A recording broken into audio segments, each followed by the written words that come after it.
speak loudly, clearly. You have to point to the parts. A lot of it, you just point in the general area, but they get kind of particular up there if you don't. But anyway, top clearance lights, turn signals, four-way hazards, and marker lights are all proper color of amber. Headlights, high and low beam, all lights working.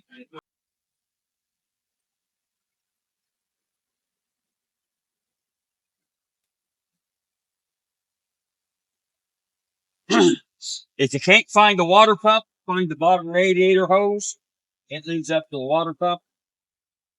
The water pump is mounted securely, not cracked, broken, or leaking. Don't know. It's probably gear driven. I really don't care which one you say. I'm not a mechanic. So if you say geared, you say belt, I'm happy. I think most of them up there are too. Alternator, mounted securely. A lot of it's on the other side. Mounted securely, not cracked or broken. Wires have a good connection, not cut or frayed. Exhaust system. It's here back. This is not the exhaust. This is the intake. I have a lot of people tell me exhaust. Exhaust from the front of the tractor to the back, not cracked, broken, or leaking. I'll check all hoses. Make sure they're mounted securely, not cracked, broken, or leaking. The belts, not cut or frayed, no more than 1/2 inch to 3/4 inch, 3-play at the center. It's all on this side. A lot of them have the oil over here. Coolant, oil, power steering fluid, all full. Air compressor, power steering pump, mounted securely, not cracked or broken or leaking. It's always gear driven.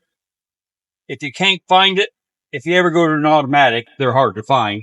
But you have the steering gearbox, just follow the hose, and it'll lead to the power steering pump. On the automatics, it leads back this way. And then the air compressor is mounted on the other side of it. But most of these sticks, they're right there. Anyway, air compressor, power steering pump, mounted securely, not cracked, broken, or leaking. It's gear driven. The steering gearbox and hoses, mounted securely, not cracked, broken, or leaking. Pitman arm, drag link, steering knuckle, mounted securely, not bent, loose, or missing. The castle nuts are secure. Counter keys are not missing. Spring mounts, front, rear, center U-bolts, mounted securely, not cracked or broken. The leaf springs and shocks, mounted securely, not cracked or broken. The shock is not leaking hydraulic fluid. I do it a little different than the paper. They've got you jumping around. I like to go from here. I like to go how the parts are connected. The next thing you see is the brake hose. Mounted securely, not cracked, broken, or leaking. It's connected to the brake chamber. Mounted securely, not cracked or broken or leaking air. Slack adjuster and push rods. Mounted securely, no loose or missing pieces. No more than 1 inch of free play at the push rod with the brakes released. Then we go to the brake drums and linings. Mounted securely, not cracked or broken, not worn, dangerously thin. The inner hub seal, the outer seal, not leaking. If the sight glass present, you would check for proper level. Lug nuts, mounted securely, not cracked, broken, loose, or missing. Rims, mounted securely, not cracked or broken, no welding repairs. Tires, properly inflated as indicated on the sidewall. No cuts or bulges. Minimum tread depth of 4/32. Let me do the door and hinges. Mounted securely. Latches secure. I think Brad tells you to check the weather stripping. It's not on the paper. You don't have to do it. Mirror mounted securely, free of obstruction. At this time, we close the hood.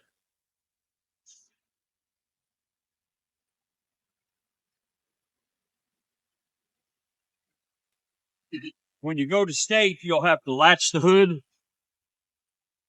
latch the passenger side. He may or may not latch this side for you, but be sure and check. The fuel tank and steps, mounted securely, not cracked or broken. Fuel tank is not leaking. The cap is secure. If you can't see the cap, Maybe you have x-ray vision, but I don't, so you have to show me. A lot of people don't want to open that. Reflective tape. Good condition, not torn or missing. A lot of these trucks don't have it. Right over there is a good example. Say it anyway. Don't forget it. The marker light, turn signal, four-way hazard, proper color of amber, not cracked, broken, or missing. If it's amber, it's always three things: turn signal, four-way, marker light. If it's red, it's tail light, brake light, turn signal, and four-way hazard. Catwalk and steps, mounted securely, not cracked or broken. Air lines and electrical lines, mounted securely at both ends, not cracked or broken. Leaking air, the wire's not frayed. The drive shaft, can't hardly see it on this one, mounted securely at the U-joints, universal joints, not cracked or broken. The frame, from the front of the tractor to the back, cross members side to side, not cracked or broken, no welding repairs. Then we go back to here. There's 4 differences back here than there is up front. Brad says this is the torque rod down here. That looks like a mount for a spring to me. That, to me, is the torque rod. I will accept either one. But torque rod mounted securely, not cracked or broken. Tires, properly inflated as indicated on the sidewall. No cuts or bulges. Minimum tread depth of 230 seconds. Evenly spaced, no debris. That's the third difference. Airbags, mounted securely top and bottom, not cracked or broken or leaking. That's the 4 differences. Everything else, we just check the same as that. All you have to do on the rest of it is name it and point to it.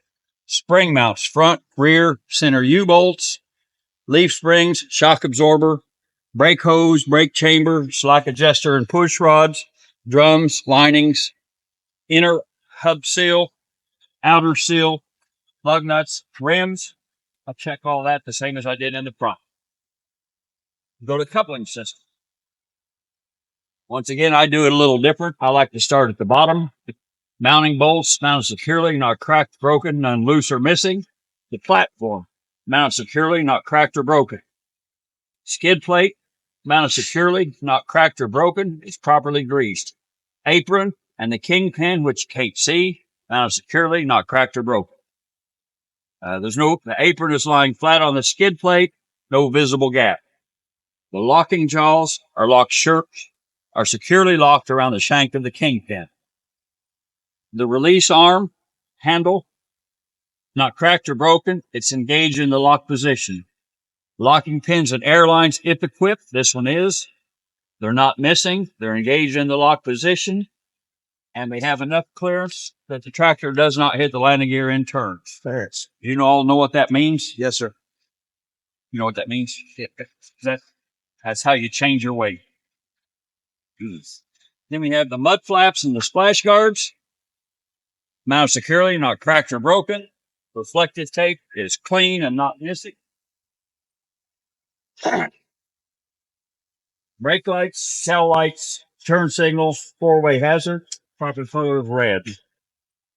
Landing gear, mounted securely, not cracked or broken, fully raised. Trailer frame, check it from front to back, cross members from side to side. How about that?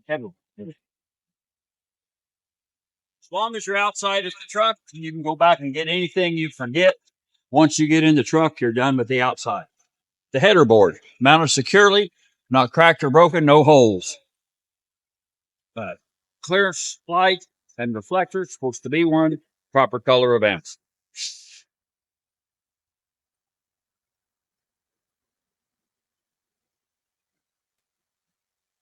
Turn signal, 4-way hazard, marker light, proper color of amber, not cracked, broken, or missing. Yes. It's happy wherever it's at. The only difference we have back here is the tandem release and the locking pins, mounted securely, not cracked or broken. Everything else will check the same as the front. This one does not have leaf springs. We go ahead and say, anyway, I would check the spring mounts, front, rear, center U-bolts, leaf springs, and shock absorbers if equipped. This one has the airbags. Check them. A torsion arm. I don't even see one on this one. They're usually on the leaf spring. We'll go over to the leaf spring here in a minute and look at it. Then we go, I like to check the passenger side from here and the driver's side from there. That's the way I've always done it. You can't see this side. And if they drop your trailer, you're dropping a load, you pick up an empty trailer at a Walmart, it's stuck back in the mud. I ain't crawling underneath there. So this side you can see the brake hose, the brake chamber, slack adjuster and push rod, the drums and linings. Check the inner oil seal. Then we come back to this. The outer oil seal, that's what the sight glass looks like if they had one on the front. You'll find them on the trailers. You'll never find it on the drive axle. Lug nuts, rims, I'll check all that, same as I did in the front. I like to do the tires each time the same way. Tires properly inflated as indicated on the sidewall. No cuts or bulges. Minimum tread depth, 230 seconds. Evenly spaced, no debris. Check everything else, same as I did in the front. Mud flaps. I check it, same as I did the one on the drive tires. Check the doors and hinges. That's all. It's on a paper. That's all you have to say. If you want to say, make sure they're not cracked or broken, feel free to throw it in. It's always better to put more than less. But remember, you have 30 minutes to do the whole outside, inside, and the first 4 point. Brake lights, turn signals, four-way hazard, tail light, 3 center ID lights, proper color of red. Reflective tape, not torn or missing. I would check the passenger side, the same as I did drivers. Of course, in real life. Let's go over here and look at the springs on one of these.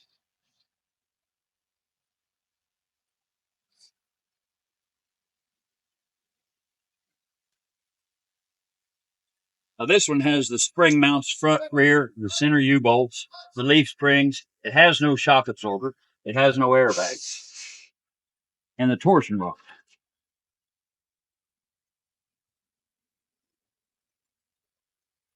This is your torsion rod here. It goes from here back. The airbag doesn't have it. Even though it's not equipped, you're still supposed to mention they fix mark ball. At this time, you would go into the cab. I would tell you, you could turn the key on, but do not start it. Watch me in the mirror, and we'd check the outside lights. Left, right, four-way. Supposed to turn on the marker lights, brake lights. I go up front, same thing, low beam, high beam. Check all that. And then I would get in the cab. So if you guys want to hop in, I'll get in the driver's side. First thing I would ask you to do is do a safe start. A safe start is shifter in neutral. Brakes are set. You need to physically do that. The clutch is depressed. ABS light comes on. Goes off. And then while that's running, do your end cap. The 3 red reflective triangles are mounted securely. Fire extinguisher mounted securely. Minimum of 10 BC. It's fully charged, and I have spare fuses in the fuse box. The 10 BC means it'll fight Class B or Class C fire a 10 square foot area. That's what that 10 BC means. Seatbelt, not cut, torn, or frayed. Latches securely. You have to latch it. Oil pressure, water temperature, voltmeter, and the air pressure, all in the proper operating range. Just because we've done the lights on the outside, you still have to do them here. Left turn signal, right turn signal, four-way hazard, and high beams. To get the high beams, you have to turn the headlights on, and then lift up just like you would your car. But if you don't turn the lights on, it won't. When you're doing the outside lights, one of the things on there is the marker lights.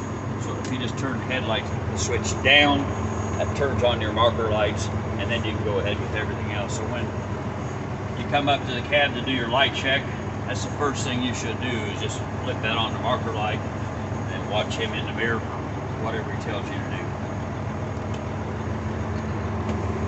The windshield, free of obstruction, not cracked or broken. I think it missed it on this one. The windshield wipers, mounted securely, not cracked or broken, working properly. You have to turn them on. The sprayer, washer, works properly. They never do down here.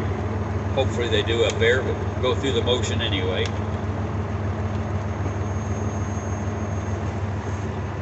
So Mirror. How did you spray that? The bottom one is the washer. Okay. And the top one is just the wipers. On, off.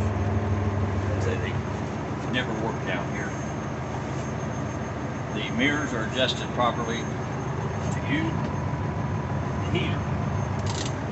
Turn the fan all the way up to heat. Put it on defrost. Make sure we have good airflow above.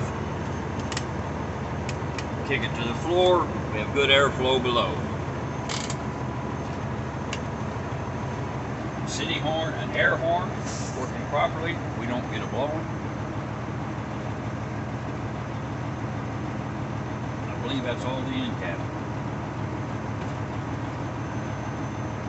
Then we do a tug test. You're going to put it in first gear, push in the yellow. I don't care if you do red or yellow first, it doesn't really matter. You're going to give a slight tug. Make sure the trailer brakes are holding. They are. Pull the tractor brake out, push the trailer in, do the same thing. Make sure the tractor brakes are holding. They're not very good. The last part we just described, and they just describe it down there. You would push both brakes in, drive at approximately 5 miles an hour, apply the foot brake, make sure it doesn't pull left or right. And then we go to the 4-point brake check. The 4-point brake check, you want to start it at or below 90 psi. Right now we're 105, so I'm going to bump it down to 90. You want to ensure the air compressor governor cuts in. It actually cuts in at 0 or you would never build air. Once the air compressor governor cuts in, we're going to build the air to between 120 and 140 until the air compressor governor cuts out. The way you'll know that is the gauges will stop moving. You'll hear a little spit of air. That tells you it's quit, but the state wants to hear you say the gauges have stopped moving. So you can listen for that, make sure the gauges have stopped, and then tell him the gauges have stopped moving. Is that it? We still got to build the air. See better on your phone now.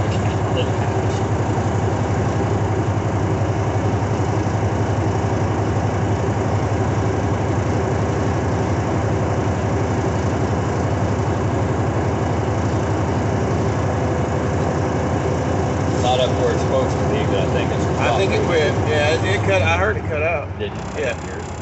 And then it stopped. That's where it's. My mouth was running. After we get to that, we turn the engine off.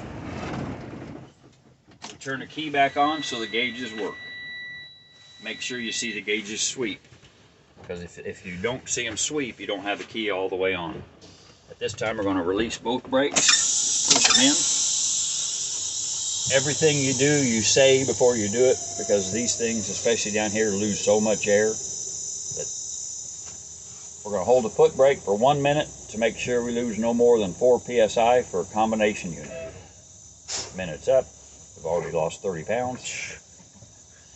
Next step, we're going to pump it down to approximately 60 psi till the low pressure light and alarm comes on.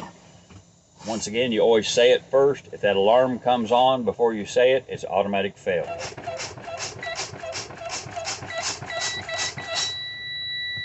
And the last thing we're going to do is pump it down to approximately 40 psi until both valves move out. You keep your eyes on the valves, not the gauge. A lot of the trucks, especially the automatics, one will pop out, and then about 10 seconds later, the second one will. This truck's kind of unique on its own. You feel the foot, the brake pedal getting real spongy. If you hear that leaking, any other truck would be fine. This one, you you have to help with that last little bit. Huh. But you won't have this thing at stake. I did not do a proper safe start. That's -1 point. What'd you miss? I didn't do the safe start. Anytime, you should get in the habit of every time you start one, make sure the brakes are set neutral, clutch depressed. You don't have to say ABS light comes on and goes off every time, but it's a good idea to at least do those 3: brakes, neutral. You'll see a lot of guys, they get in the habit, and I'm guilty of it too, walking up to the truck, open it and starting it on the ground. I tried to do that back there the other day, and one of the students had been in practicing his pre-trip, and he had it in gear. Oh, So he made a little lurch. yeah. Luckily it didn't start. I might have been in a little bit of trouble. But any questions?